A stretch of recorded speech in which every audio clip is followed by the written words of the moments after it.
going to go to Evangeline and then Paul.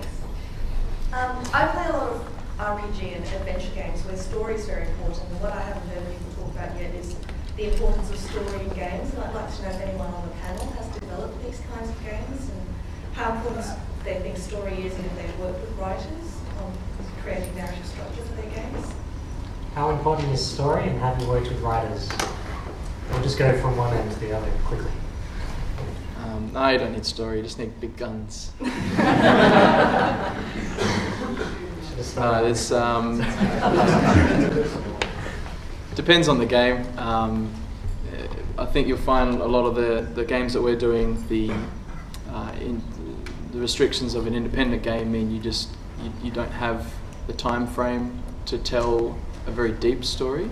That's not to say that there isn't story, but I don't know whether it warrants a full-time position.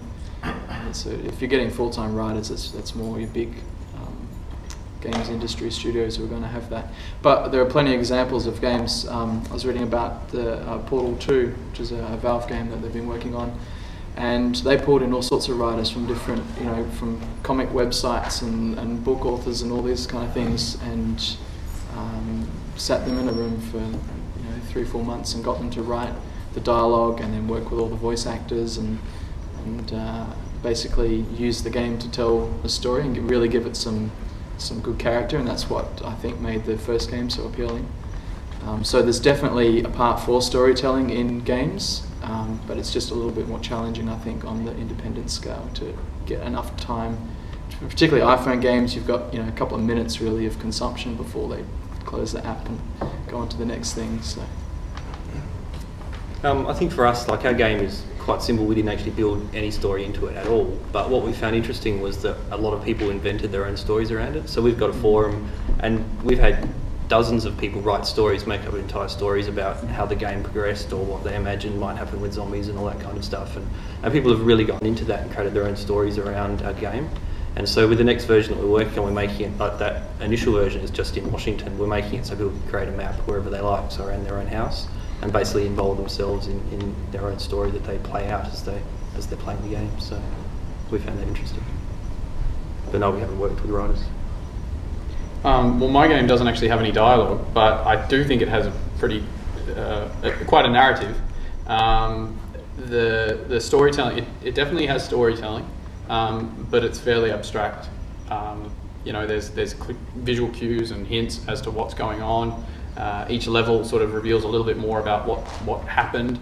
There's an end sequence which doesn't have dialogue, but it does have speech bubbles. So it's sort of I don't know. Without spoiling anything, it's a little bit strange, but it was fun. And we did actually, and the artist was telling me this the other day, that he thought that when we have a wiki that we kept, thoughts and what needed to be done in the game next, whatever. There was a day when I wrote down what the incident was, like in detail, and what this game is meant to be about, despite the fact that as a player all you're doing is tilting and tapping the screen, and it really doesn't concern you what's happening. I think that narrative sort of backbone gave us a lot of direction. That's what I'm getting at, was that it gave us a lot more focus, and yeah, I thought it was helpful also, and it was fun to sort of not just make it a simple vertical climber, is basically what you would describe this game as. But as you say, with adventure games and RPGs, I'd love to make an adventure game, but it is a problem of scale, and yeah, it's sort of scary when you commit so much time and you're not making any money until you actually release, and only then do you discover what kind of a market there is. And yeah, I'm sure there's a market for adventure games on the iPhone, but there just hasn't been too many cases where people have done well, particularly in small teams. So a little bit scary, but I'd love to do it. In wrapping up the game that I'm soon to release, I realised I had to put some sort of story in there, and I wished that I had at least a few artists to sort of capture the essence of what the game was about in some sort of narrative. Unfortunately, I just didn't have the funding to hire somebody to do it. However, I've been playing a few adventure games on the iPad, and I think there's great scope there for lots and lots of lengthy narrative there. And I think that what possibly could be done to make this happen is, I say it takes me maybe 6 months to program a game. that a small company could be set aside, or a bunch of individuals could get together and write and create the narrative, be it cinematics or whatever, for a game that I'm writing, but be individually funded as a storytelling unit. That they're actually making some sort of narrative media in the traditional sense, in a film sort of environment, and then that is then in some sort of I don't know, ongoing liaisons. We patch it in so that what I'm writing becomes an interactive way to deal with that narrative, much like we saw the Heavy Rain snippet there. So I think that there is a lot of scope for that. It's a lot of possibly a lot of money, but I can't see that that sort of storytelling can't be funded separately to video games and then brought together towards the end. Well, as for the recent game that we've developed, stories, we do consider them to be important. As it was educational, there were actually stories within it. So we did deal with writers in that aspect.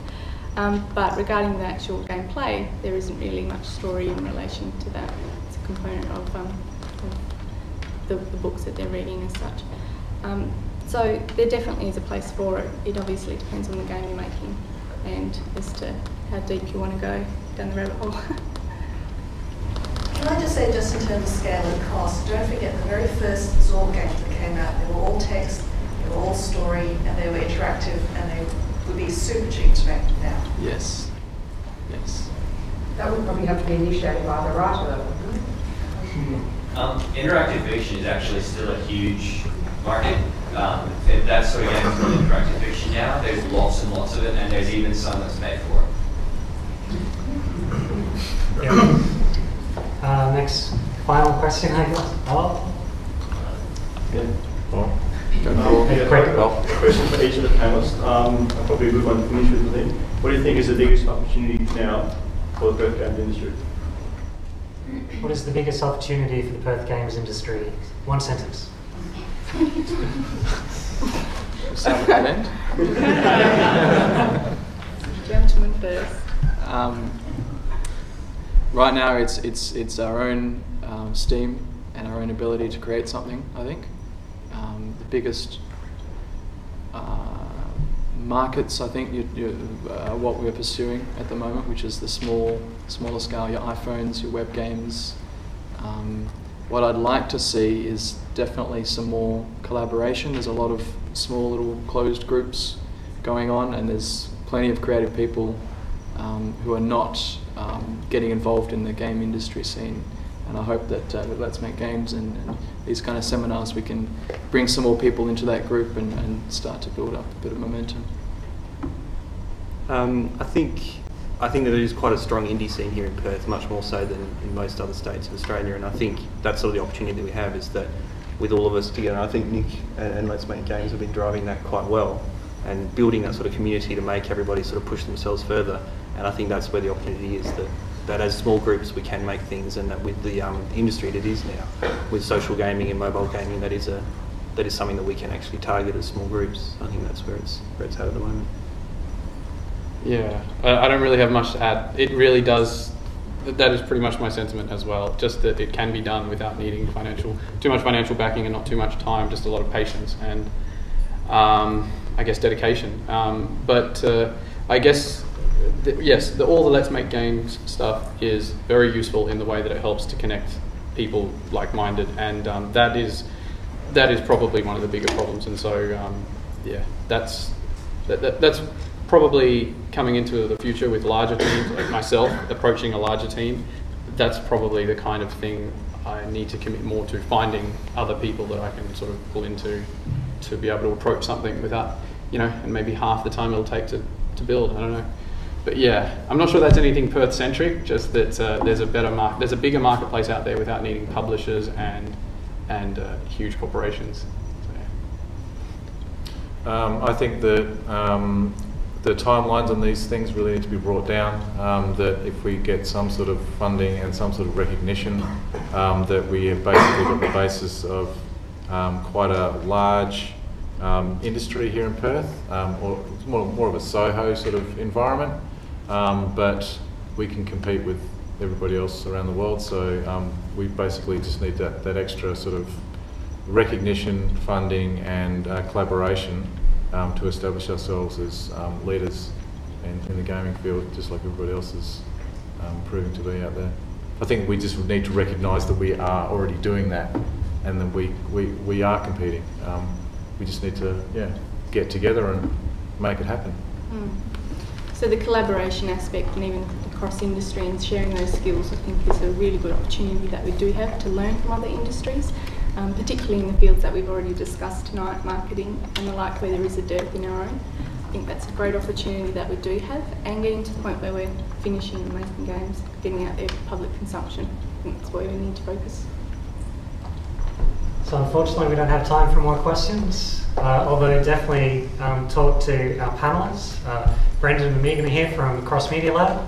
Also just want to point out a few other people you might want to speak to. Garth is here from Stirfire. I don't know if you want to wave. They're a startup local game publisher. And I have a checkbook now too. And he has a checkbook. Definitely talk to him. We've got Simon from Different Methods. They're one of Perth's employers in the games industry. Paul, who just got back from GDC and has released games on the PlayStation Network, so definitely someone to talk to. Marcus, who is in Perth for a little while. He runs the Broth, so talk to him about Facebook games and social games. And Aranda Morrison is here. He spoke for us last year. He's releasing a game for a Windows 7 phone at the moment, which is a port of a game which they made for Xbox Live Arcade, which unfortunately isn't available in Australia due to our classification rules. That doesn't mean it's R-rated or anything like that. It just means that Xbox don't run their Xbox Live Arcade games here. So I'd like to thank our panelists.